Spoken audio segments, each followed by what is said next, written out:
अगर आज मैं आपको 1 लाख रुपए दूं और कहूं इन्हें अगले 25 साल तक खर्च मत करना, और अगर अगले 25 साल तक महंगाई सिर्फ 6% रही, तो आपके पास 1 लाख रुपए तो रहेंगे, लेकिन उनकी खरीदने की ताकत आज के हिसाब से सिर्फ 23,300 इतनी रह जाएगी। यानी आज जिस 1 लाख से आप 110 सीसी की नई बाइक खरीद सकते हैं, 25 साल बाद शायद उससे सिर्फ एक अच्छी साइकिल ही खरीद पाओ। अब सोचिए, अगर महंगाई इतनी नुकसानदायक है तो सरकार इन्फ्लेशन को जीरो क्यों नहीं करना चाहती?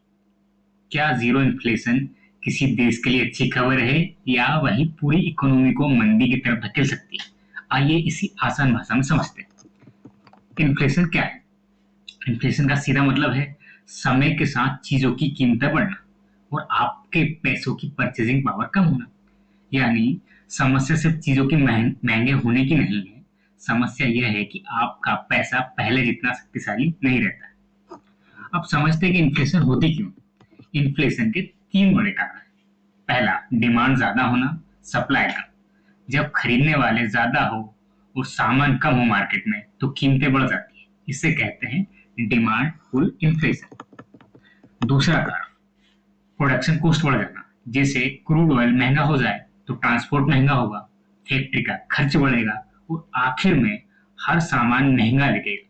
इसे कहते हैं कॉस्ट पुश इन्फ्लेशन। तीसरा कारण, इकोनॉमी में जरूरत से ज्यादा पैसा आ जाना। अगर लोगों के हाथ में पैसा ज्यादा हो लेकिन सामान उतना ही हो, तो कीमतें बढ़ना लगभग तय है। तो अब सवाल उठता है, अगर इन्फ्लेशन इतना नुकसान करता है तो इंडियन गवर्नमेंट या दुनिया के लगभग सभी गवर्नमेंट इसे पूरी तरह जीरो क्यों नहीं करना चाहती? इसका जवाब समझने के लिए छोटा सा एग्जांपल देखते हैं। मान लीजिए आप एक कार खरीदना चाहते हैं। आज उसकी कीमत 10 लाख है। अगर आपको पता चले कि अगले साल वही कार 11 लाख की हो जाएगी, तो आप क्या करेंगे? ज्यादातर लोग कहेंगे अभी खरीद लेते हैं, बाद में महंगी हो जाएगी। यही सोच पूरे इकोनॉमी को आगे बढ़ाती है। लोग खरीदारी करते हैं, दुकानों की बिक्री बढ़ती है, कंपनियों को ज्यादा ऑर्डर मिलते हैं, कंपनियों को उत्पादन बढ़ता है, नई मशीनें खरीदती है, नई फैक्ट्रियां लगाती है, और सबसे इम्पोर्टेंट, नए जॉब्स क्रिएट होते हैं, जिससे लोगों को नौकरी मिलती है और उनकी आय बढ़ती है और वे ज्यादा खर्च करते हैं। यही इकोनॉमिक साइकिल अर्थव्यवस्था की ग्रोथ को आगे बढ़ाता है। यही कारण है कि लगभग हर विकसित और विकासशील देश अपने यहाँ कम लेकिन स्थिर इन्फ्लेशन बनाए रखना चाहते हैं। लेकिन अगर इन्फ्लेशन बिल्कुल जीरो हो जाए तो सुनने में लगता है कि जीरो इन्फ्लेशन सबसे अच्छी स्थिति होगी, लेकिन वास्तविकता थोड़ी अलग है। मान लीजिए आपको पता चल जाए कि अगले साल कार की कीमत सेम रहेगी या कम हो जाएगी, तो क्या आप आज खरीदेंगे? शायद नहीं।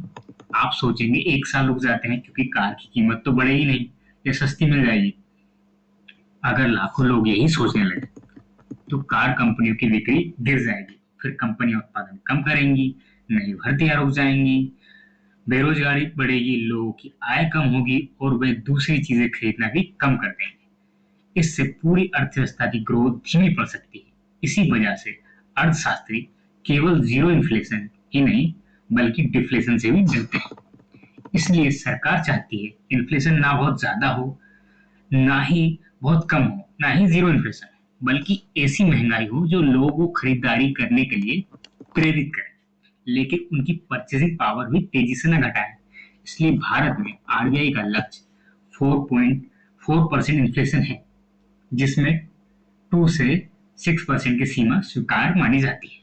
अगर वीडियो पसंद आई हो तो लाइक करें, और ऐसे ही आसान इकोनॉमिक्स और फाइनेंस वीडियोस के लिए चैनल को सब्सक्राइब करना ना भूलें।